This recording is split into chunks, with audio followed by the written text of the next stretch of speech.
أعوذ بالله من الشيطان الرجيم. بسم الله الرحمن الرحيم.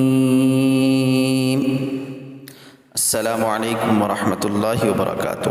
محرم الحرام کے روزوں کی فضیلت اور تھوڑی سی تاریخ بیان کرنے کی کوشش کروں گا انشاءاللہ العزیز.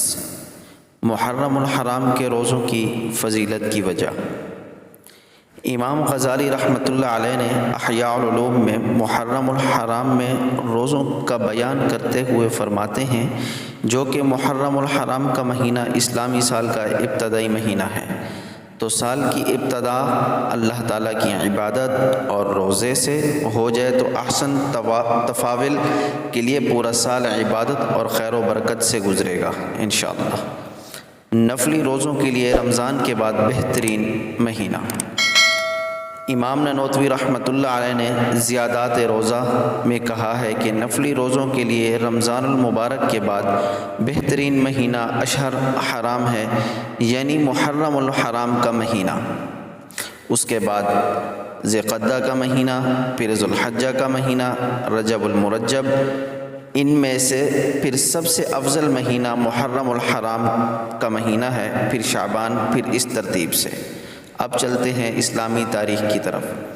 دنیا کی تمام قوموں اور تمام مذہبوں میں صرف اسلام ہی ایک ایسا مذہب ہے اور مسلمان ہی ایک ایسی قوم ہے جس کی تاریخ شروع سے لے کر آخر تک بتمامہ مکمل حالت میں محفوظ اور موجود ہے، اور اس کے کسی حصے اور کسی زمانے آپ کی نسبت شک و شبہ کو دخل نہیں مل سکتی. مسلمانوں نے رسول اللہ صلی اللہ علیہ وسلم کے زمانے سے لے کر آج تک مسلمانوں پر گزرنے والے حالات اور واقعات کے قلم بند کرنے اور بذریعہ تحریر محفوظ کرنے میں متعلق کوتاہی اور غفلت سے کام نہیں لیا.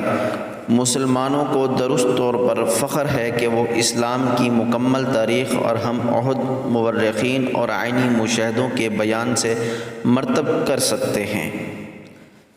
اس کے بعد اور پھر ہم عہد اور مورخین اور مستند راویوں کے بیانات میں تواتر درجہ بھی دکھا سکتے ہیں. غرض کہ صرف مسلمان ہی ایک ایسی قوم ہے جو اپنی مستند اور مکمل تاریخ رکھتی ہے، اور دنیا کی کوئی بھی ایک ایسی قوم نہیں ہے جو اس خصوصیت میں مسلمانوں کی شریک بن سکے. مزید اچھی ویڈیو دیکھنے کے لیے میرے چینل کو سبسکرائب کریں اور ویڈیو کو لائک کریں، شیئر کریں، کمنٹس کریں اور بیل کے بٹن کو ضرور دبائیں تاکہ ہر نئی آنے والی ویڈیو ملے آپ کو سب سے پہلے. جزاکم اللہ احسن الجزا.